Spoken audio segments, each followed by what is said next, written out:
But it was interesting because Kevin was talking about how he only had 4 sales in 30 hours. Well, I have about the same. I have 5 in about the same amount of time. So, it's interesting. So for Kevin not to have a lot of sales, if you've ever watched Kevin's channel, he has quite a few sales.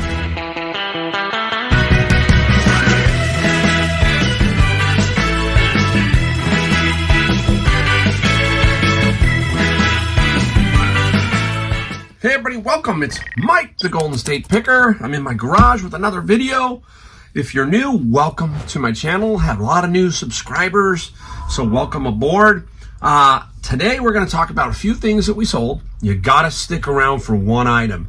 I'm going to put it somewhere in the video. I don't know where yet. It is a nice sale. Very interesting item.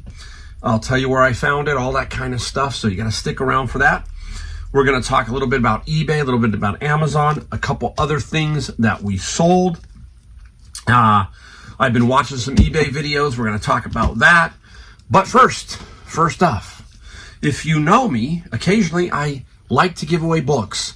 And I got 2. They're different. It's not Atomic Habits. It's not Atomic Habits. But one is pertinent to kind of what I see and hear a lot of on my channel, that people are trying to go full-time reselling. They want to, all that kind of stuff. And I've got a book for that, okay? The book is Leap. Leaving a job with no plan B to find the career and life you really want. The way it works, first in, leave a comment, say I would like that book. Please, only if you want the book. And this is the first one, Leap. And down below in the description is my email. Send me an email message. Once I let you know that you're the winner, I will answer your comment. Say, hey, leave me a note in my email with your address, free of charge. I will ship them free of charge. I do that quite a bit. The next one, boom, is called Keep Going, The Art of Perseverance. This is about the Lakota way, the Lakota Indians. And it talks about perseverance. That's what it talks about. That's what it also takes to be a reseller or a full-time business person. So it's either keep going or leap. First in wins. And I think you will enjoy those 2 books, or one of those books, all right? Wow. Well, as a reseller, I do watch other resellers. I watch other people's videos. And because it's learning, and I want to know what's going on out there too. I watch Kevin, the Commonwealth Picker. I consider Kevin a good friend.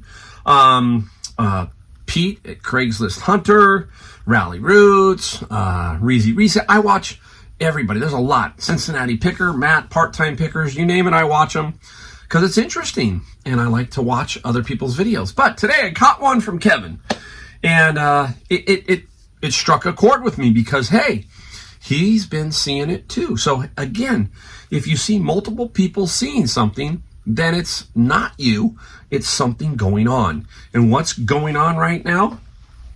eBay and Amazon have hit walls. They're pretty dead. I'm not tearing it up. I'm going to show you 5 sales here. One of them is really good. I'm happy though. I'm happy because we talk about how you need to get into your reselling a position where you can ride these waves, these storms. Sometimes they're shorter, sometimes they're longer, but you need to be able to get through them without much worry or stress or all that kind of stuff. But it was interesting because Kevin was talking about how he only had 4 sales in 30 hours. Well, I have about the same. I have 5 in about the same amount of time. So, it's interesting. So for Kevin not to have a lot of sales, if you've ever watched Kevin's channel, he has quite a few sales. He sells a lot of $20, $15, $10 items. And if those aren't moving, well, hey, maybe something's off, right? And then we got to talking, he got to talking about Pete, the Craigslist Hunter. Now, if you've watched his channel, what is Pete's store? It's a trading post, he calls it, I think. It's basically a pawn shop. You come in, he'll buy the stuff from you. I don't know if it's a pawn shop, but you know what I mean. He'll buy the stuff off you and he'll sell it in his store, and he puts stuff on eBay. He said that he has never seen so much stuff that he's buying. He's actually bought more stuff in the first quarter already than all of last year. Why? People are struggling. This inflation, everything is costing money. So they're, having to offload this stuff. And it's getting tough out there. Everybody, hey, it affects us all in different ways. So you're seeing that. And I'm here to tell you that I'm slow. I'm not tearing it up, but I'm doing fine. I'm within range of last year, so that feels good. And we just got to keep plugging along. So some of the things you got to think about at certain points of the year is you can go back and look at your numbers, all that kind of stuff. But right now, we're really close to tax season. Here in California, I don't know how it works in other states. You let me know. But in California, you can pay your property taxes twice a year, December 10th and April 10th. Now, I'm lucky. I'm under what they call Prop 13. California has a lot of other taxes, a lot of other stuff. So it's crazy here. Trust me. And you've heard a lot of crazy stories about it. But one thing that they have gotten right was a thing back in the 70s called Prop 13.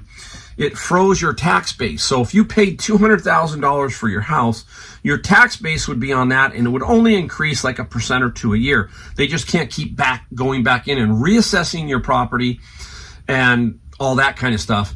I've heard people who live in like New Jersey, they have a $400,000, $500,000 house, and they're paying $18,000 a year in property tax. It's like, whoa, really? That's crazy to me. So here, if I had to be taxed at what this house was actually worth, I'd be sitting at the $18,000. As a senior, let's say that I was on a completely fixed income, that's impossible. So I will give them credit for seeing that. So a lot of this stuff's coming up. Taxes for business people, taxes for just everybody is coming up on April 15th. So you get this double whammy. So people are having to save all of this money, right? The inflation, everything is just taking its toll mentally. It's weird. Most of us can feel it. You can feel that there's just something out there. It just doesn't seem 100% right. So this is all playing into people's mind and their buying mindset. And this generally can happen at this time of year. So another thing that's big is layoffs. In Silicon Valley, they talk about it because the tech layoffs have been huge. 100,000 people, they say, in the tech industry have been laid off. That starts to play a part in everybody's mind.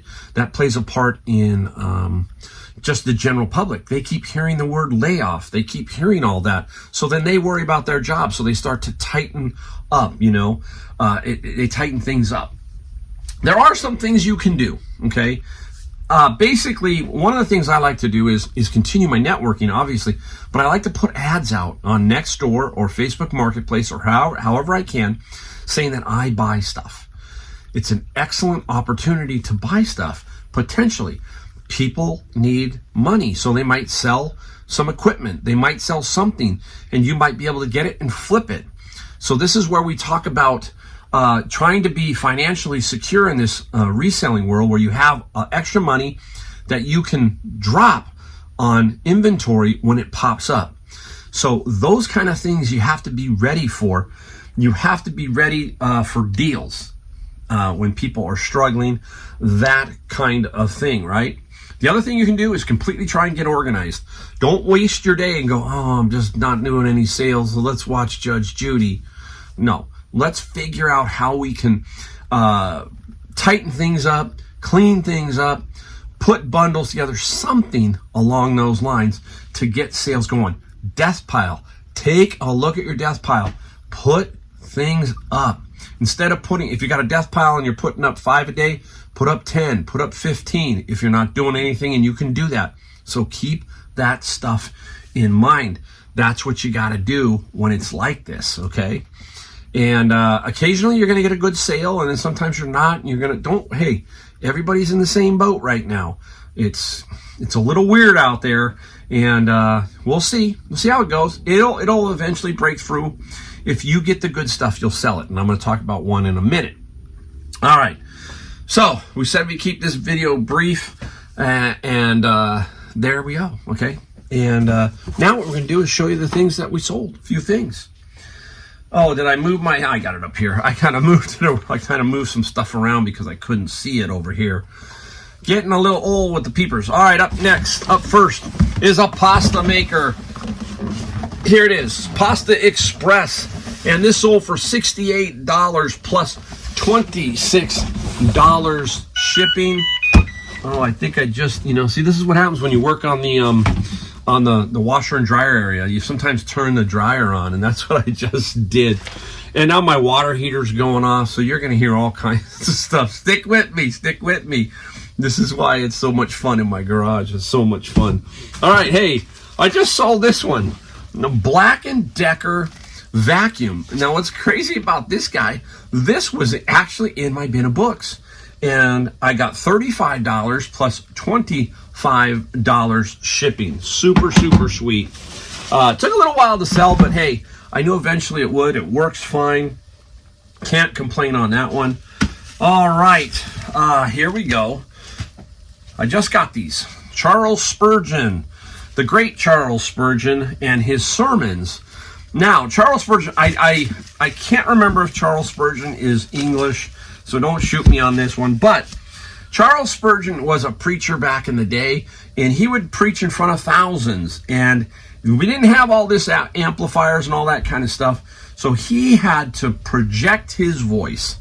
He was a great orator and great preacher. And Spurgeon, this little 5-book set sold for $60 plus $11 shipping. All right, one more before we get to the big one.